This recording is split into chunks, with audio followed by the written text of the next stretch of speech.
नमस्कार दोस्तों, आज हम आपके लिए पढ़ाने वाले हैं बिलियन चैप्टर। बिलियन में अभी तक हम आपको सबसे पहले सिखा रहे थे कि बिलियन होते क्या हैं, कितने प्रकार होते हैं। फिर इसके बाद हमने बताया बिलियन की सांद्रता के बारे में, सांद्रता कितने प्रकार की होती हैं। सांद्रता में ही हमने आपके लिए पढ़ाया था मोलरता, बिलियन की सांद्रता मोलरता में। आज हम जानने वाले हैं कि बिलियन की सांद्रता मोललता में कैसे ज्ञात करेंगे, मोललता में। क्लियर है? तो आज हमारा जो टॉपिक है वो है मोललता। तो सबसे पहले हम जानेंगे कि मोललता किसे कहते हैं और मोललता को ज्ञात कैसे किया जाता है।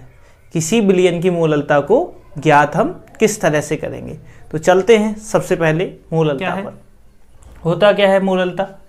विलायक की 1 किलोग्राम मात्रा में घुले विलेय पदार्थ के मोलों की संख्या को बिलियन की मोललता कहते हैं।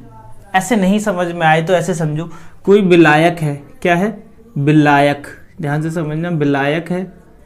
विलायक में घुले मोलों की संख्या, किसकी संख्या? मोलों की संख्या या विलेय के मोल, विलेय के मोलों की संख्या। विलायक के किस में हो? ग्राम में हो या फिर हो किलोग्राम में। ठीक है, तो यहाँ कहा जा रहा है विलायक की 1 किलोग्राम मात्रा में, तो 1 किलोग्राम ही ले लो, ज़्यादा अच्छा होगा। क्या है? विलायक की 1 किलोग्राम मात्रा में घुले विलेय के मोलों की संख्या क्या कहलाती है? बिलियन की मोललता कहलाती है। बात क्लियर है?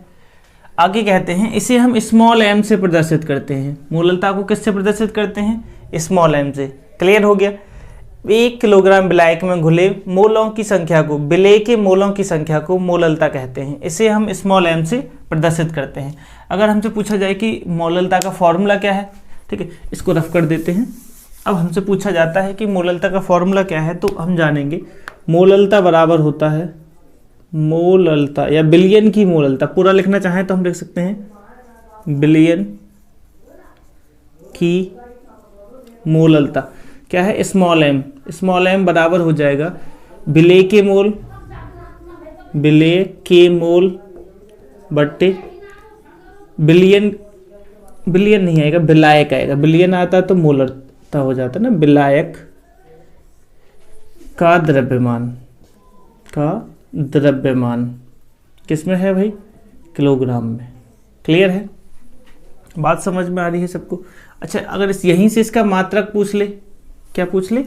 मात्रक। पिछली बार हमने मात्रक बताया था, याद है?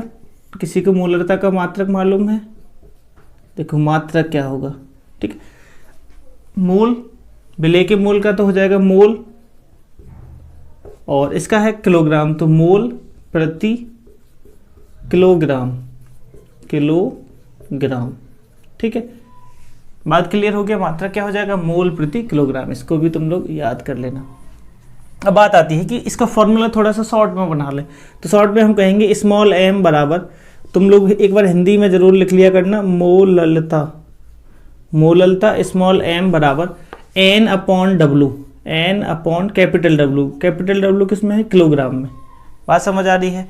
अगर हम कहें कि किलोग्राम, या पहले हमने अब तुम्हें सिखाया है n बराबर क्या होता है? W upon m। भाई मोल बराबर क्या होता है? W upon m। इसको भी हम इस फॉर्मूले में रख के देख लेते हैं। तो मोललता बराबर हो जाएगा n की जगह रख सकते हैं W upon small m into capital W किस में है? किलोग्राम में। ठीक है, इस फॉर्मूले को याद रखना, यही दोनों एक ही फॉर्मूले हैं वैसे तो। n की जगह W अपॉन m रख दे। अगर किलोग्राम ना दे, ग्राम में मात्रा दे दे। किसे मात्रा दे दे? ग्राम में दे दे। तो हम क्या करेंगे? इसी में 1000 से गुणा कर देते हैं ना। तो मोललता बराबर small w into 1000 upon small m into capital W किस में है? ये अब ग्राम में। बात क्लियर हो गई? सबको समझ में आ गया? ठीक है, एक हमारा छोटा सा क्वेश्चन ये रहेगा तुम लोगों के लिए कि जहाँ ये बताना जरूरी है, इसे याद रखा करना ना, जहाँ n क्या है, स्मॉल n क्या है, कैपिटल W क्या है, ठीक है, स्मॉल w क्या है और स्मॉल m क्या है, और कोई शब्द तो नहीं आया। देखो नहीं आया ना, ठीक है। एन है विलेय के मोल, याद रखना, ये शब्द याद होने चाहिए, विलेय के मोल। कैपिटल डब्लू विलायक का भार, विलायक का भार या द्रव्यमान, ठीक है। स्मॉल डब्लू विलेय का द्रव्यमान, विलेय का द्रव्यमान, ठीक है। और कैपिटल एम क्या है, विलेय का अणुभार, विलेय का अणुभार, ठीक है। सारी बातें समझ में आ रही, क्लियर हो गया। दोबारा से समझ लो एक बार, क्या है, किसी विलायक की 1 किलोग्राम मात्रा में घुले, यहाँ से समझो, विलायक की 1 किलोग्राम मात्रा में घुले विलेय पदार्थ के मोलों की संख्या को विलयन की मोललता कहते हैं, ठीक है। अगर याद रखना, अगर कहे मोलरता, मोलरता, तो देखो उल्टा पढ़ो, तरल, तरल मतलब किलोग्राम की जगह वो 1 लीटर कहेगा, ठीक है। इतना ही अंतर है इसमें मोललता और मोलरता में, क्लियर है। स्मॉल एम से दिखाते हैं, विलेय की मोल बट्टे विलायक का द्रव्यमान, तो एन अपॉन डब्लू, एन को लिख सकते हैं W upon M into W, clear है। और किलोग्राम को ग्राम में बदलेंगे तो 1000 से भाग करेंगे और भाग चला जाएगा गुणा में, क्लियर है। इसको सब लोग क्या करना, नोट कर लेना या स्क्रीनशॉट ले लेना। और अब हम चलते हैं क्वेश्चन पर चलते हैं। क्वेश्चन क्या है, क्वेश्चन क्या रहा है, विलयन की मोललता की गणना कीजिए, क्लियर है। क्या पूछा, मोललता की गणना कीजिए, जबकि 440 ग्राम विलायक में, 440 ग्राम विलायक में 20 ग्राम NaOH घुला है, ठीक है। तो सबसे पहले हम बताएंगे दिया क्या क्या है, लिख देते हैं, दिया है क्या क्या चीज़ दे रखी है, 20 ग्राम NaOH, तो हम कहेंगे NaOH का द्रव्यमान, किसका द्रव्यमान, NaOH का द्रव्यमान क्या हो जाएगा, स्मॉल डब्लू, वही तो विलेय है, कितना है 20 ग्राम, ठीक है। हम आप सभी से कहेंगे कि भाई NaOH का अणुभार भी निकाल लो, आदत डाल ही लो इसकी, तो अब है क्या निकलेगा, स्मॉल एम NaOH, हमने बताया था सबको जोड़ लेते हैं Na+O+H ऐसे, ठीक है ना, क्लियर है। तो Na का होता है अणुभार 23, ऑक्सीजन का 16, हाइड्रोजन का 1, कितना हो जाएगा 17, 40 हो जाएगा ना, ठीक है, जोड़ कर लेना। आगे क्या कह रहा है, 440 ग्राम विलायक में, तो विलायक का द्रव्यमान दे रखा है, क्या दे रखा है, विलायक का द्रव्यमान, विलायक का द्रव्यमान कैपिटल डब्ल्यू कितना दे रखा है भाई, 440 ग्राम, 440 ग्राम, ठीक है। पूछा क्या है, मोललता की गणना कीजिए, मोललता, मोललता स्मॉल एम, ठीक है ना। हम इसको इसके आगे क्वेश्चन मार्क लगाए थे, याद रखना, स्मॉल एम यहाँ भी है, स्मॉल एम यहाँ भी है, तो कोशिश करना नाम ही लिखने की, ऐसा ना हो कहीं एम से एम तुम कट कर दो, पता चला कुछ आया ही नहीं। सबसे ज़रूरी बात आती है कि विलायक का जो मात्रा दे रखी है वो 440 ग्राम है, तो हम ग्राम वाले फॉर्मूले को यूज करेंगे, किसको यूज करेंगे, ग्राम वाला। ग्राम वाला कौन सा होता है, जिसमें 1000 आता है, ठीक। और ये दोनों कौन से थे, किलोग्राम वाले, क्लियर है। तो उस वाले फॉर्मूले पर आ जाएंगे हम, यहाँ फॉर्मूला भी लिख दें, मोललता बराबर, मोललता बराबर क्या हो जाएगा, small W into 1000 upon small M into capital W, कितना हो जाएगा, कैपिटल डब्लू किसमें, ग्राम में, ठीक है।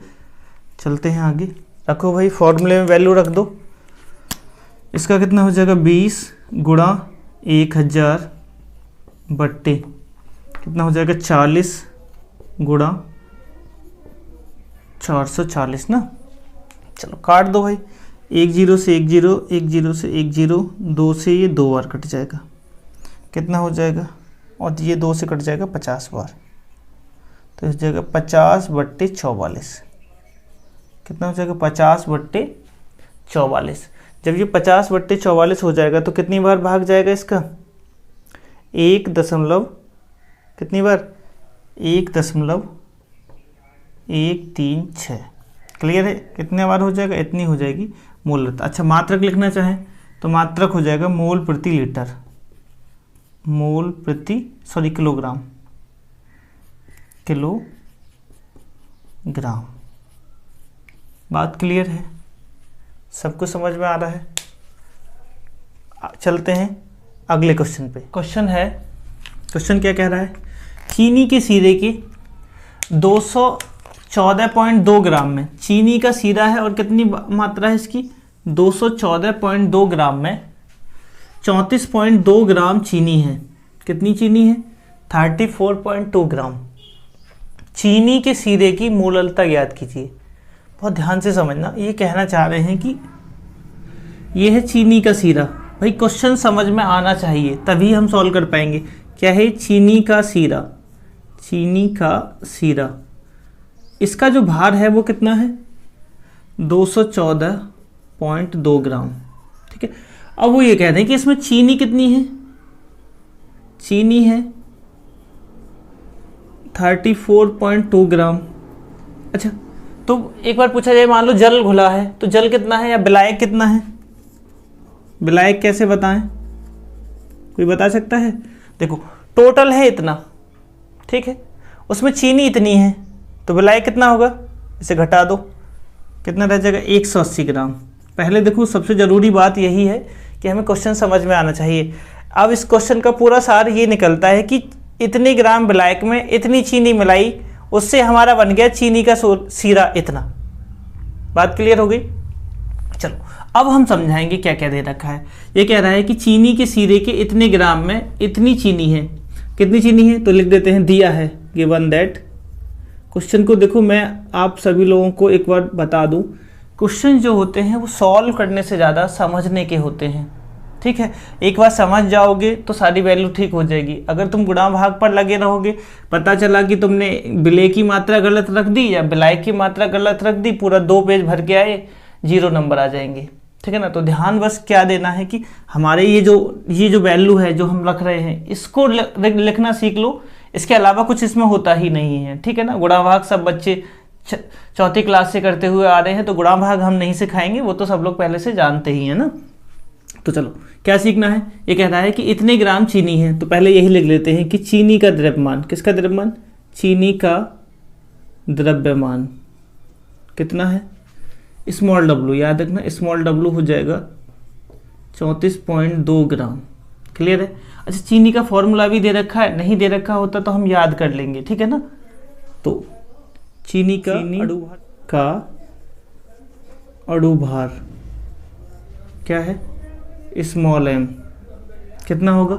अच्छा, निकालना हमने सिखाया, याद रखना कार्बन का होता है 12, हाइड्रोजन का 1 और ऑक्सीजन का 11। ठीक है, अब तुम लोग थोड़ा सा घर पे भी कैलकुलेशन किया करना। देखो 12 गुणा 12, 12 गुणा देखो 12 किसका, कार्बन का, और कितने हैं 12, तो 12 गुणा 12 144 प्लस ये कितने हैं 22, तो H के हो जाएंगे 22 प्लस 11, 11 गुणा 16, 11 गुणा 16 कितना हो जाएगा 160, 172। ठीक है, और जोड़ दो सबको, कितना हो जाना चाहिए 176 हो जाएगा ना, 176 और जोड़ेंगे तो कितना हो जाएगा 342। कितना हो जाएगा 342।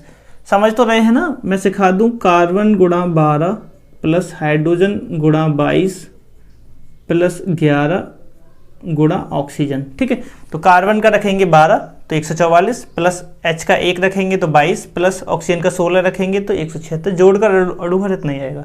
क्लियर है? अब ध्यान से समझिए, ये कहा है चीनी के सीरे का द्रव्यमान इतना है, लेकिन हमारे फॉर्मूले में कहीं बिलियन की जिक्र होता नहीं। किसका जिक्र होता है, विलायक का। याद रखना, इसीलिए हम बताते हैं कैपिटल W क्या है, विलायक।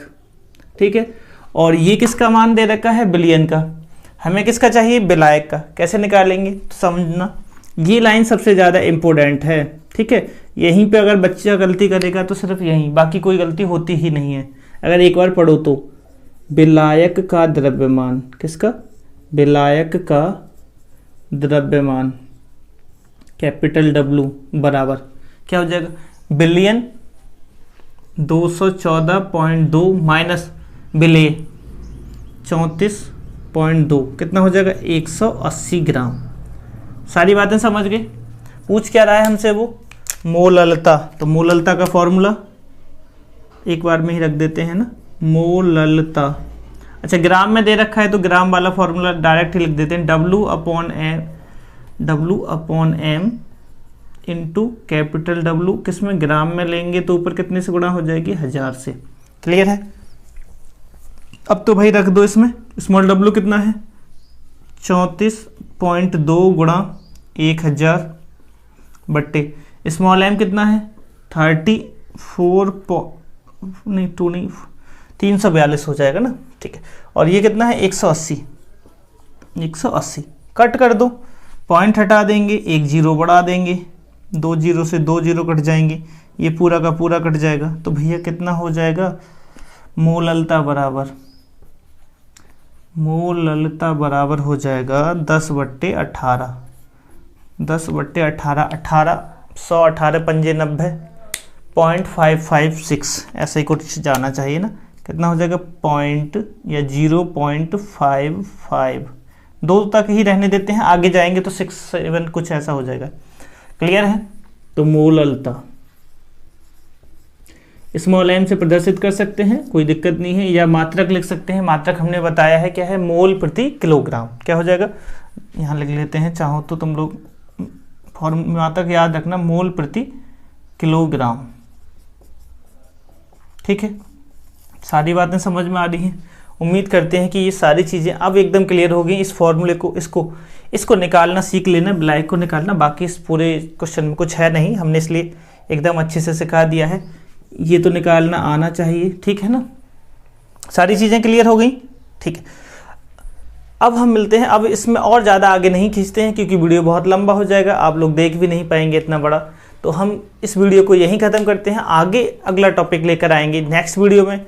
साथ के साथ अगर आप सभी लोग इनसे संबंधित और भी प्रश्न करवाना चाहते हो कि हम और प्रैक्टिस कराएं, तो हमें कमेंट करके बताएं आप सभी लोग, और अपने साथियों को इस वीडियो को शेयर करें। जितना ज़्यादा आप शेयर करेंगे, जितने ज़्यादा आप लोग लाइक्स करेंगे और जितने ज़्यादा कमेंट करेंगे, हम उतने ही ज़्यादा क्वेश्चन लेकर आएंगे और उतनी ही तेज़ी से आपके लिए वीडियो लेकर आते रहेंगे। ठीक है, मिलते हैं आपसे नेक्स्ट वीडियो में, तब तक के लिए जय हिंद।